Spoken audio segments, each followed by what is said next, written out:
Hello, this is Tom from RV Travel and Living. Today we're going to talk about the good, bad, and ugly of RV travels and having an RV. So we're going to talk about this briefly today. Had some questions talking about that, so we're going to talk about this in a few minutes. Stay tuned.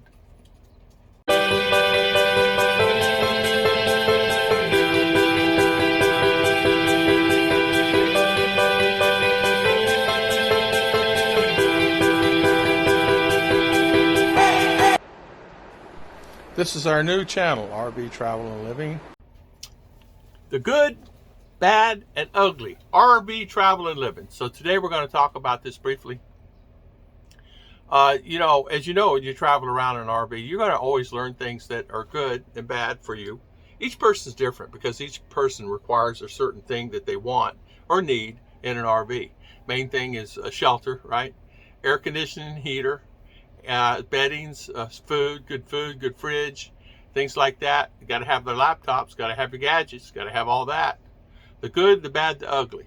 First, I'm going to start with the good. Good is the ideal situation is no matter where you go, as long as your gas tank is full, you have your generator. You can run that generator all the time. Now, it's going to eat up your fuel, so you have to plan that accordingly. Now, there's other things you can do is get solar.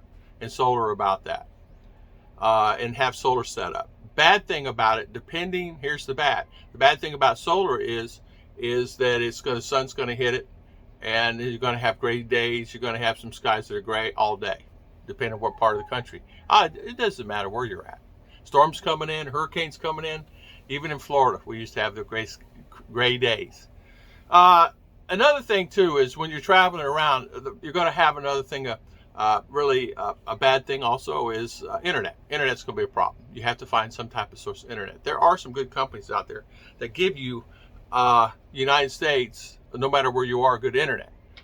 There are pitfalls in some of them that you're going to go maybe in that particular state, it's not going to have service.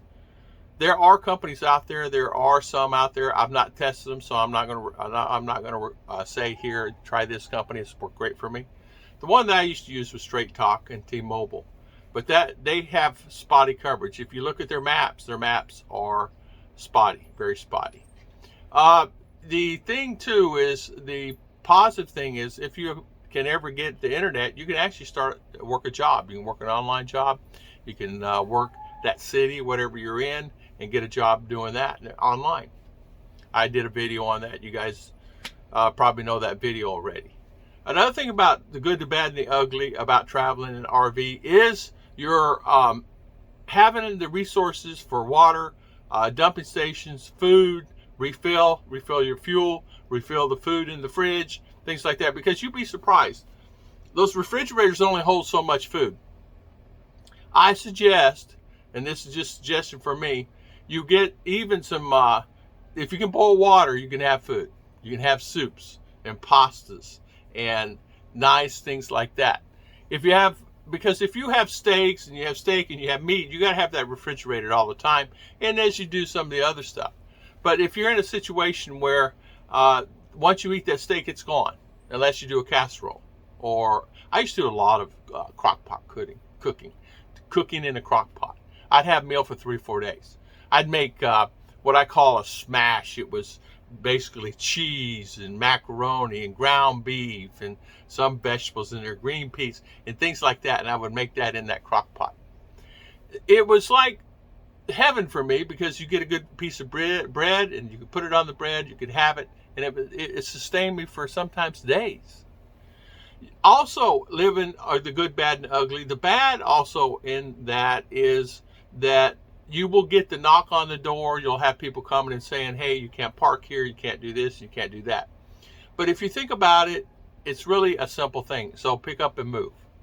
It's easy to pick up and move. They said, oh, it's so complicated. I got to pick up this. Well, don't put so much stuff out there in case you have to move. Because they got tables and chairs and awning and all these things. You got to get yourself back up and, grill, and got to clean the grill. Another thing about that is just prepare. Always be prepared. It's simple. Don't overthink things. Just make it simple for yourself. Fold up table, couple chairs, 2, 3, 4 chairs for your guests, and then you're set. It's simple. And your mat, of course. Your matting out there. Another good thing and bad thing, a good, bad, and ugly is the ugly part is the toilets. Toilets, compost toilet and or dumping water toilets. Even your gray tanks have to be dumped. So you're going to find that can be a challenge sometimes. A lot of people love the compost toilets because they go a little longer. But if you have a family of 3, 4, 5, you're going to be changing that quite a bit. This is all there is to it. Because 3 people a day times 3 days, 10 days, you're going to have to probably change that. Even 15 days. Now they have larger capacities of those that last longer.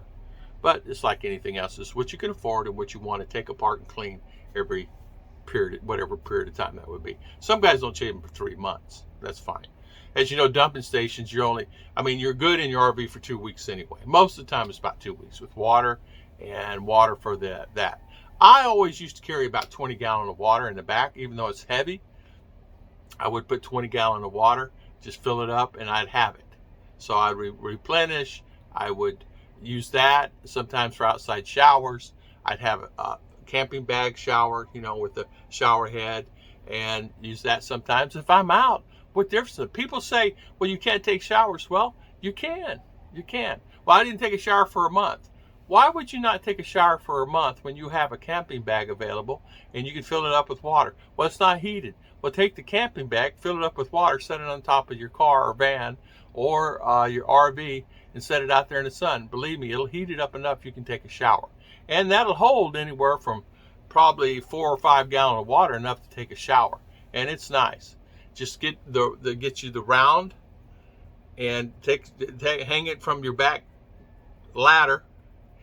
Pull that thing up, tie it. There you go, instant shower. Shower right there wherever you're at. Simple. I mean, you could have a shower in 10 minutes and done and feel refreshed. A lot of guys talk about that a lot, and it disturbs me. Well, I haven't taken a shower in, 3 or 4 weeks. Why would you not take a shower in 3 or 4 weeks? Well, there's water. Or carry 5 gallons of water to take showers. There, you could at least take 2 showers, 3 showers there in that time. And you're telling me to say, okay, you're living in a van, okay, that's all the water you have. Well, that's fine, but here, you can fill it up at a 7-Eleven. You fill up your water at a 7-Eleven. They have water spigots out there. You can fill up your water in your 5-gallon bucket. They don't care. As long as you're buying gas there, they don't care. You're spending $100 in gas. They don't care if you fill up your water. There's many sources about that people don't think about. In fact, a lot of state parks have a spigot right out there. You can just fill up your water and drive by and just, hey, I'm just going to fill up my water here. So there's many ways that you can fill up your water. And taking a shower, I was looking at a couple of RVers that said, well, we didn't take a shower for, a month. I'm thinking, why in the world would somebody not take a shower in a month? Well, there's conserving water. Well, conserving water, take 10 gallons of water, 5 gallons each, replenish it from time to time, take a shower outside. If it's too cold outside and you can't do it, take the hot water, put it in the shower bag, take a shower inside and use your gray water tank. If you don't have the water, just fill up your gray water tank. There's many ways that you can do that. And I want to talk about the good, the bad, and the ugly. I could go on for another hour on this. This has already been 8 minutes already. The good thing about RV lifestyle is you'll find a lot of neat tricks that you can have in your RV. My friend just told me, he says, I got a Class C. And Tom, did you know there's plugs underneath? I got my generator on. There's plugs right on the walkway as you go around. There's plugs. There's like every 1.5 to 2 feet, there's a plug. I go, yeah, there is. So you get an extension cord, you can plug in your laptop, plug in whatever you want to plug in, your Game Boy, whatever you want to plug into, and have fun. As the generator's running, what difference does it make? How much fuel does the RV use? Depends on the type and style and how much you're using and what you're using it for. Like if a lot of generators, if you're cranking up, your fridge is running on it, and if you've got your fridge on propane and maybe you run a generator on gasoline or diesel, it'll last. You'll be surprised it lasts a long time. I ran mine 15 hours and barely came off full. So it depends on the type and the style and how much you use. I just used it for aircon, and I don't know how many gallons. It burned gallons. I don't know how many gallons. I didn't test it. I didn't care. You know, it was a situation. I parked at a truck stop and I needed rest, and I was tired, and I slept like 14 hours, believe it or not. Left like 15, 16 hours later. I making me some coffee and hitting the road, and I was tired. God bless everybody. And I want to thank everybody for always watching my RV travel and living, and thank you so much for being here. God bless everybody, and I'll see you guys next time.